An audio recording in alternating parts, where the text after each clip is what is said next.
What's up, Bridal Babes? I hope you're ready for another exciting episode of your favorite local wedding show, Bridal Buzz. I'm your host, Kat, and today we're joined in the studio by Serena from At Last Entertainment, aka The Wedding Duo. We're going to hear all about the top questions that wedding planners hear when it comes to weddings, obviously. And before we get started, quick shout out to today's sponsor, Texas Wedding Ministers. You'll hear more about them as we get going, but with that, let's get started.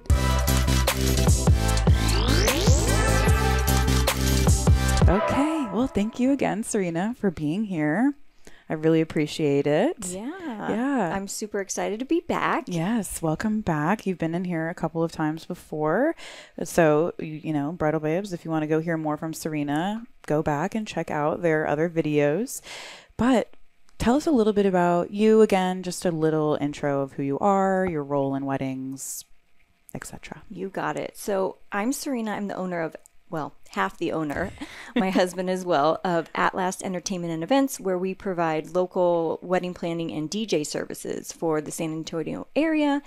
My husband and I are also the wedding duo on social media, where we create wedding-related content for couples getting engaged. Yes. Love your content online, Bridal Babes. If you're not following them already and you're on TikTok, you're missing out. So make sure you go check them out. But so for today, we are going to be talking about the top questions that wedding planners hear. Mm-hmm. And I think, getting into being a bride and entering into this other side of the wedding world, there are questions I didn't even realize I would have, but I just want to hear from you of what are the common things, the top things that you hear from brides and grooms, couples out there that you feel like we just should put out there so that everyone can come to an understanding, Yeah. No, it's great to have this conversation because I think sometimes brides in particular are afraid to ask these questions. And so it's good to be able to put these answers out there so they don't feel alone and that they know that they are in this with other brides getting married. So one of the most common questions we see, and I think other planners would probably agree, is, do I need a wedding planner? Yeah, let's right? start there. Yeah. Do I need this role? And in reality, do weddings happen without wedding planners? Yes, they do. They happen all the time, every weekend. I'm sure, there's a mother-in-law or a mother of the bride or a friend helping to do the planning and then execute the event. Yeah. The difference, I think, really stands in your level of enjoyment of the experience. Okay, so when you talk about, do you need a wedding planner? I would say that the answer is not yes or no, but how much do you want to enjoy your day and the process leading up to it, right? Because that's what we are there to take that pressure off of the couple so that they can enjoy their wedding. Yeah.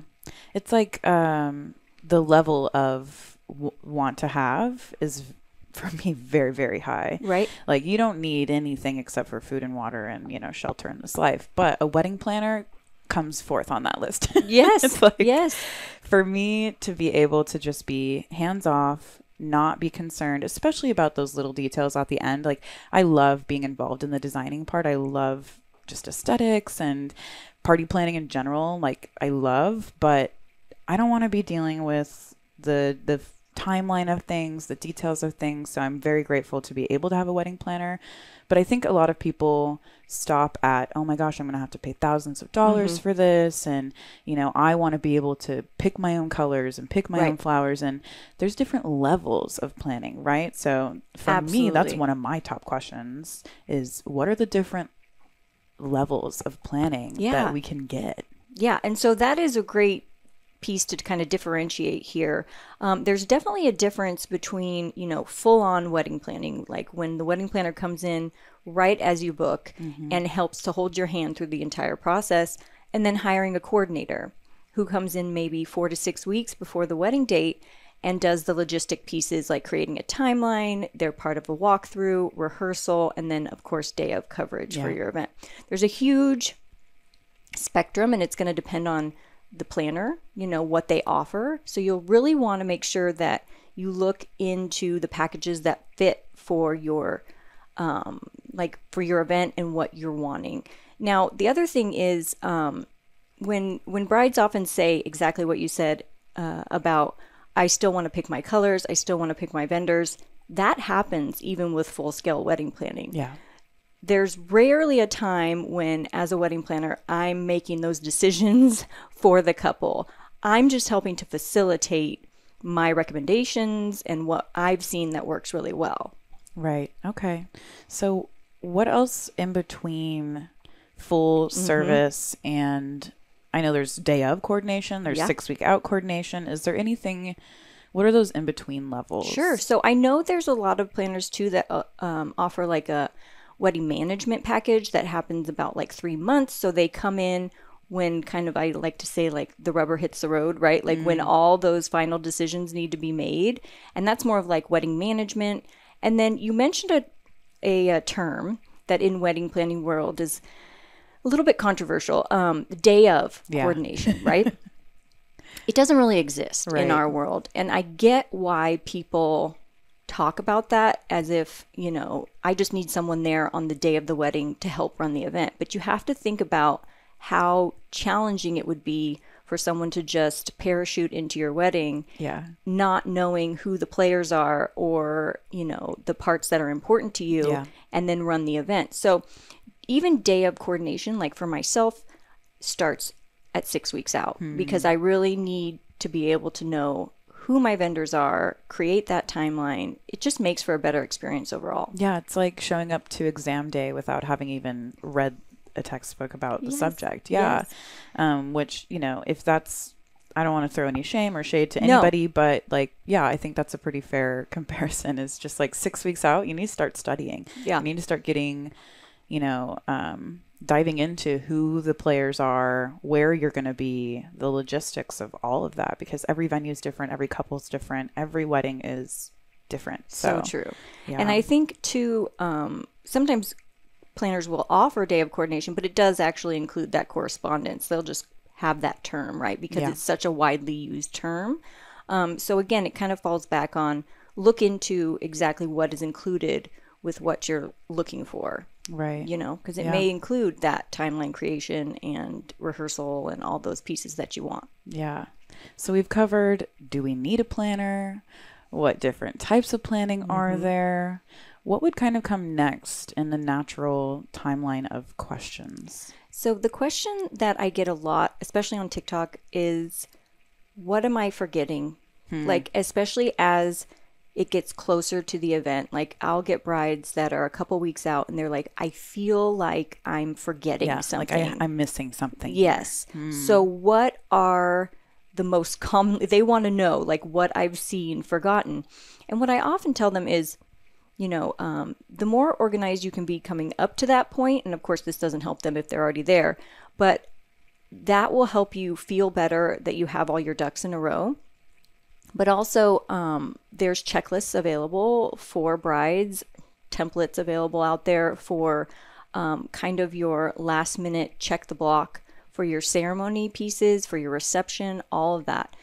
One of the things that I see sometimes that is kind of overlooked is planning for the ceremony. And what I mean by that is who's bringing what to the ceremony and who's getting it up to the altar, like all those pieces, right? If they're having a unity ceremony, right? Like who's bringing that candle in the box down to the ceremony space and setting it up, right? If you don't have a full-on coordinator. So some of those little things are just good to kind of put on a checklist and check them off as you go. And then you don't have to like worry about forgetting them, because I think that that's a lot of the anxiety is like, I'm going to forget something that's like super important, right? Yeah.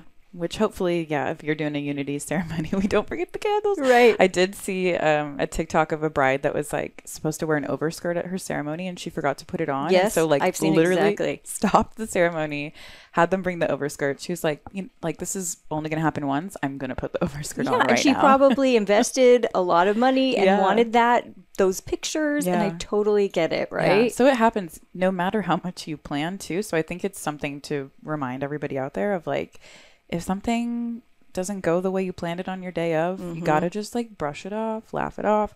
Hopefully nobody's getting injured in the process. You know, it's not like detrimental, but you know, we can always put the overskirt on halfway through the ceremony. Exactly. It's gonna be okay. Being flexible is huge. But I get it, right? It's a huge day in one's life. And my husband and I, when we talk to couples about weddings, we often, you know, try to sympathize with the fact that this is the first time for most couples that they are planning an event of this magnitude, this amount of cost, this amount of pressure, right? So wanting it to go a certain way, or being fearful that you are going to forget something or something's going to go, you know, not the way you planned, is totally understandable. Yeah. And that is honestly where a wedding planner and or a coordinator, you know, comes into play, because they are the ones that are experts in the process of planning, right, and then making sure that those pieces are not forgotten. Yeah, they are the show must go on crew. And yeah, there could be timeline hiccups, there could be physical things missing, hiccups, like you never know what you're going to get. It's like a box of chocolates on your wedding day, right? Absolutely. And we come prepared. I mean, I have like an emergency kit with items, you know, that are commonly forgotten. Like I have an extra garter in my bag, you know, because those types of things, I mean, honestly, again, we hope that it never does happen to a couple, but you've got to just be ready for anything. And that's kind of our purpose. Yeah. So talk to me about the wedding day emergency kit too. Yeah. Like, I mean, I don't need you to go through your whole, I'm sure you have 100 different things in that list, but if you were to tell a couple, you know, if you had to have 10 things in that emergency kit, right, or like, you don't have to give exactly 10, but like, what are your top items that you think everybody needs to have on hand on their wedding day? Sure. So, you know, simple things like scissors, tape, you know, like items that you would put in like your junk drawer, like that you use regularly, really come in handy for wedding day. And then of course for the bride, safety pins, those are really helpful. Bobby pins, extra bobby pins.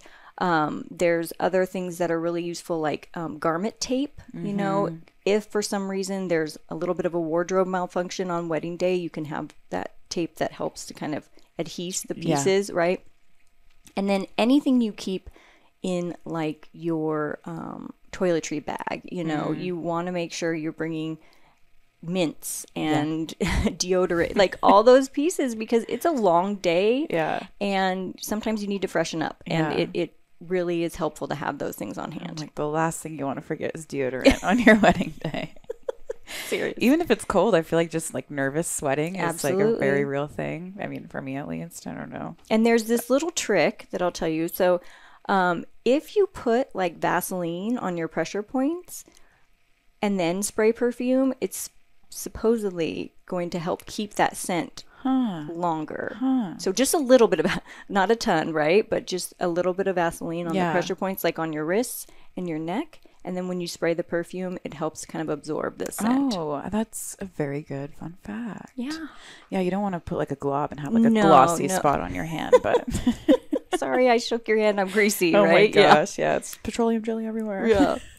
But that's just kind of a fun fact I learned through doing TikToks. And Before we keep going, I want to give a quick shout out to today's sponsor, Texas Wedding Ministers. Bridal babes, if you are looking for a minister, an officiant, an elopement in a park, on a beach, Texas Wedding Ministers is here to help. This team is full of professional people that specialize in making your day go as smoothly as possible. You don't want to have somebody up there who's going to forget to tell your friends to sit down after they rise for the bride, etc., etc. So make sure you look at Texas Wedding Ministers to find the perfect officiant for your wedding. Check them out on sanantonioweddings.com today. Okay, let's keep going. So, kind of on the TikTok theme, I've recently heard someone say, you know, like all of this aesthetic inspiration on TikTok can kind of get toxic. You know, you can kind of get overwhelmed by seeing what other people are doing and feeling like you are not going to meet that level of expectation on your wedding day. So I don't know if this is a common question, but like, how do you help your couples kind of cope with reality of wedding planning? It is such a good topic and something that I think I'm glad that I'm seeing brought up, right? Because that pressure, it's almost like we're revisiting high school, right? Yeah. Like the popular girls get all the pretty expensive stuff for their event, like, and you feel this like competition with these people you've never even met, Yeah. to outdo the next person, right? And so I think it's really important when couples initially get engaged and they start their wedding planning process. The first thing you're going to want to do is be realistic about your finances, okay? Because that is going to set the tone for what you can and cannot do for your event. And we talk about a lot, my husband and I, just being honest with yourselves and with your families when you're planning out a budget. Okay, this is how much we can and want to spend in each category. And once you lay that out, I think it really helps people to go back to that and keep themselves on a path of, okay, you know, yes, we would like these extras, but let's wait and see if we can get them after we've checked these off the block, like all the necessities, right? And then another thing is, I really try to stress that wedding planning goes in kind of peaks and valleys, right? So when you're initially get engaged, there's all this stuff to do. You've got to find a venue, which gives you the date. Then you're looking for a dress. You're talking about, you know, all those big pieces. But after that, there's a little bit of a lull where you aren't doing a whole lot as far as wedding planning is concerned. And I tell my couples, take it and run with it. Put the binder on the shelf. Tell everybody, I'm taking a break. You know, however long you need, whenever that point is in your wedding planning process, take it and take breaks. And be realistic about the fact that you can't just focus on wedding planning 24/7 and not get completely overwhelmed and stressed out, right? So that's important. There doesn't have to be something to do every day. It's going to be okay. I even made it, I mean, I had a different reason for not looking for my dress early on. I was like, I want to lose some weight, blah, blah, blah. Got over that, loved myself. Looked for my dress kind of late in my planning process. But I'm like, you know, if it's in your timeline and in your ability to kind of give yourself, you know, a little bit of break between those bigger moments at the beginning, like definitely do it. There are certain things that you need to book right away. Your venue, your photographer, people, the DJ, people that are one person, they're not going to be able to be in separate places on the same day. The dress, I think, you know, as long as you're aware of your designer's timeline, like for me, mine is like 6 months, you know, so I'm in good time and I didn't have to get it right when I got engaged. And I'm glad I gave myself a little bit of time to kind of process what I wanted for my wedding, look at all the inspiration, go through 3 different versions of my own Pinterest board, and like then get to a place of, oh my gosh, I can't stop thinking about this dress that I tried on. So I said yes, and I'm feeling good about it, but I'm glad I gave myself that time just to process being engaged, you know? It's really important. And something that I saw not so long ago that was really inspiring, somebody in the wedding industry on TikTok was talking about continuing the conversation with your fiance about why you're getting married in the first place, right? Because as especially a bride-to-be, you can get a little lost in all the outside extras, like needing certain things, or I should be doing this and I'm not doing this.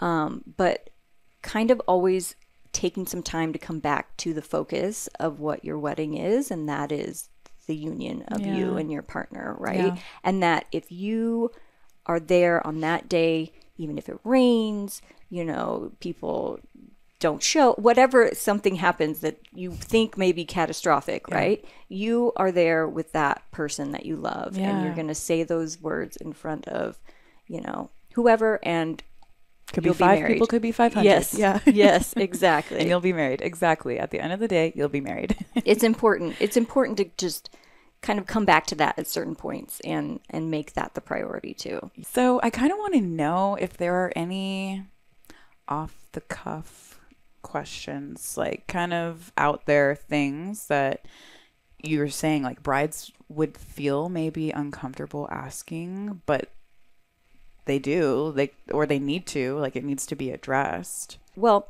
I will say, you know, we talked about the stress of wedding planning, right? But sometimes that stress can also come from other places, and something that gets brought up all the time, like on our lives when we talk to couples, is difficult relationships, like dealing with maybe your soon-to-be mother-in-law and trying to maintain that relationship while wedding planning. Maybe she's a strong personality and has a lot of opinions, and you want to continue, obviously, to be in her good graces, but you're also having trouble planning your wedding with her around. So that is something that, even though it doesn't necessarily fall under the wedding planning category for me, I've talked with many brides about kind of how to have tough conversations, because I think some of you out there are planning a wedding, you may be in your, early 20s, mid 20s. You've never had to like have tough talks with people and stand up for yourself. So it can be challenging. Yeah. Well, I know for me, I'm learning a lot about different family dynamics that I've never, that just weren't talked about. And it's like, oh, why isn't this person on the list, or like things like that. And it's like, I'm learning a lot about my family and my fiance's family through our wedding planning process. And it's kind of like the first time where you have to like hold your own ground. For a lot of people, maybe if you're a later, kind of an older couple, that's a different story. But yeah, if you're in your early 20s, it is kind of like that first moment of identifying your boundaries and your level of like your standards and everything with a large group of people. And you could even have a great relationship with your mother-in-law up until that point, and then now it's coming to, she doesn't get as many people as she wanted to invite, or she doesn't get to wear the colored dress she wants to wear, or like little things like that, where it can put a new test in your relationship where you haven't had to have before.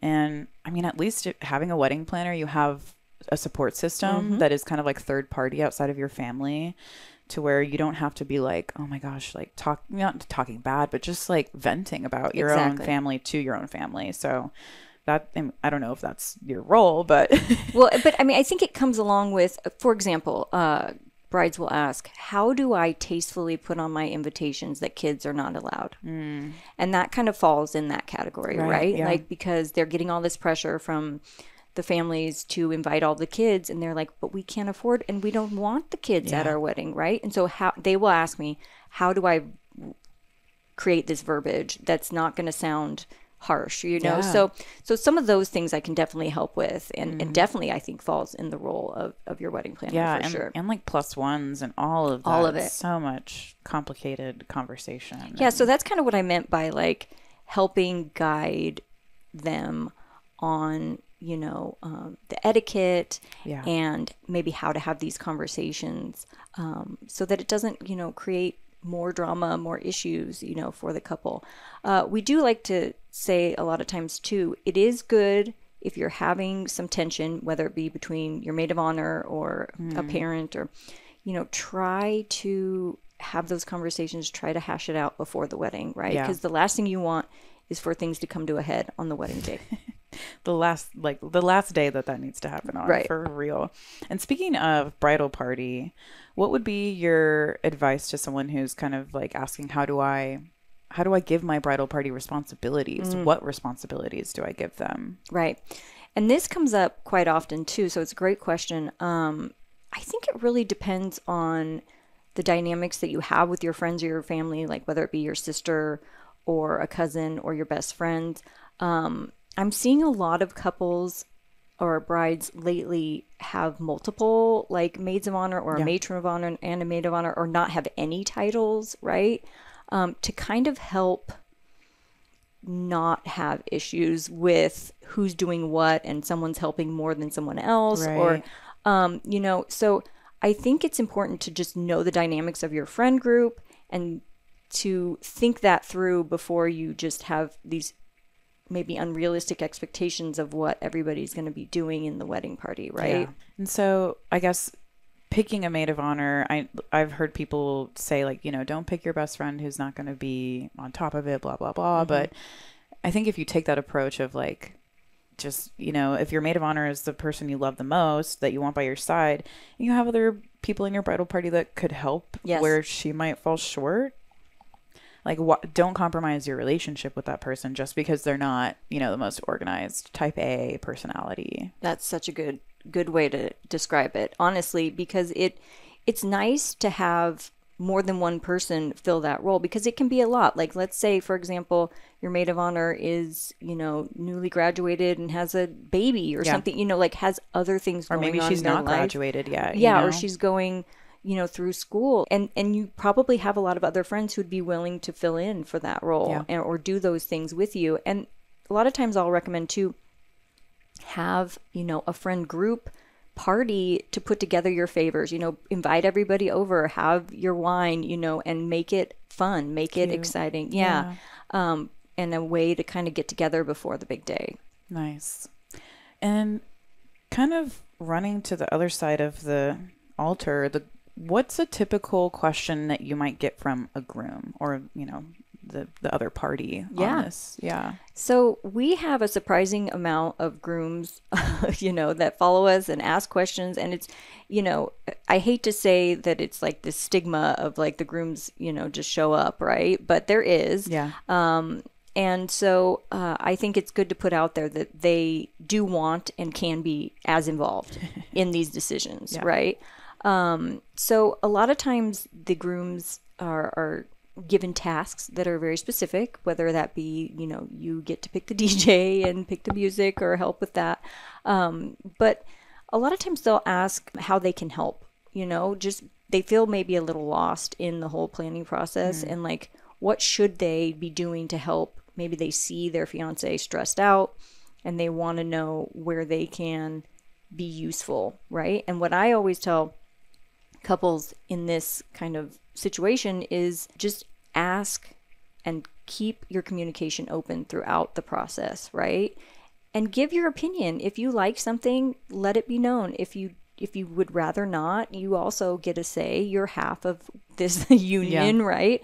And I think it's good to make those decisions together because it helps guide you for a marriage, right? Good practice. It's good practice. Absolutely. Yes, 100%. What would be your one piece of advice to that other party, or typically the groom, who might want to be more involved, but they don't know how to be more involved? Is there a certain area that, they might feel more comfortable in? Even just going on the appointments, right? Because for the services we offer, it happens quite a bit where I'm just meeting with the bride, right? Yeah. So make yourself available to be there for all of those appointments so that you can know, what needs to be done. And you can say, oh, remember when we met with, the florist, they asked us to pick out the colors for the floor, just so you can be helpful in those roles. It really helps to attend those meetings and make sure you are involved. Yeah, really, that's some good advice. I mean, there's a lot of conversation that can happen in an hour and a half on those phone calls or in those meetings, and having an extra pair of ears to just kind of like take down notes and action items. Yeah, definitely. And helpful. I think it also just kind of shows your partnership in this, right? Like even if you say nothing and you're just sitting there as kind of, moral support for the event, I think it's just helpful on both sides, right? Whoever is the stronger personality in the relationship. Something we've done recently that's been really fun, since we're kind of talking about grooms, is we've recommended that the grooms get their own song for the ceremony, because traditionally, the bride has her entrance, right? But why shouldn't the groom get to pick a song or have some music that is special to them to walk down the aisle to? So we've been kind of doing a series, or we did recently, about having it's called Groom's Day 2. And it means like, hey, make these decisions, look through music, find something that's special to you and that's symbolic for you for the ceremony. Oh, it's the Groom's Day too. Yes. Yeah, I like, that phrase of like, I just showed up. It's like, it's 2022. Absolutely. Let's change that whole mentality because, I mean, I know my fiance has opinions about things, and I think the more I kind of like invite him to be in the process, he is, because I think it's just like traditionally you don't grow up thinking about that as a male in the United States. And so it takes two to kind of open that up. as an opportunity. There might be some brides out there who do not want their groom involved at all, which, you know, that might be a them problem, and they need to kind of face that as they go into their marriage together of like, yeah, you have to have compromise. I mean, wedding planning overall is great practice for your marriage. Yeah. Because of all these things we've touched on today. You know, it's like you have to, you're undertaking this huge event, finances, family dynamics, compromise, like we were just talking about. So I think in that sense, you know, you want to be as successful at it as you can so you can go into your relationship as a married couple with a strong foundation. Yeah. Well, and like the wedding is supposed to be fun. So if you can't even come together and plan something fun, like good luck handling like real life problems as they come. I don't know. Like that. Yes. That's a whole other podcast. It's true. Right. For sure. So is there anything else that you want to put out there, like top questions, top tips that you just want to leave with the audience before we sign off for the day? I think that sometimes as a wedding planner and maybe in the industry as a whole, we feel like we're like justifying our position as far as like we talked about in the beginning, like, do you need a wedding planner? And I just want to touch back on the difference in the experience for you as a couple on your wedding day, with someone there in charge and who knows your vision. It's night and day. The ability to sit back, relax, enjoy your day, knowing that things are going to be handled, that there's someone there on your side that's going to answer questions. Yeah.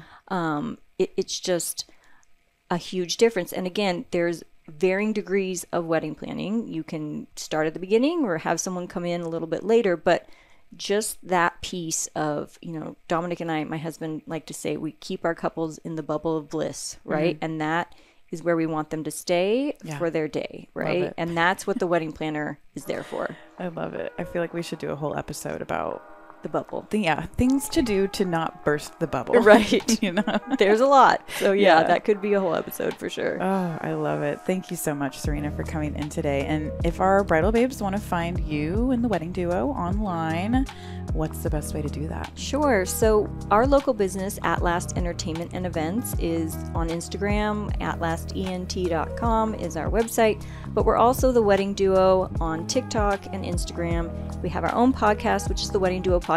Yeah. And we're everywhere and you can find us. We'd love to hear from you. Yay. And your podcast comes out weekly, bi-weekly? We try weekly. Yeah, same here. There, you know, life happens. Life happens, cool. For sure. Cool. Well, they can expect some consistent content from you guys. Absolutely. And, you know, on TikTok and everywhere.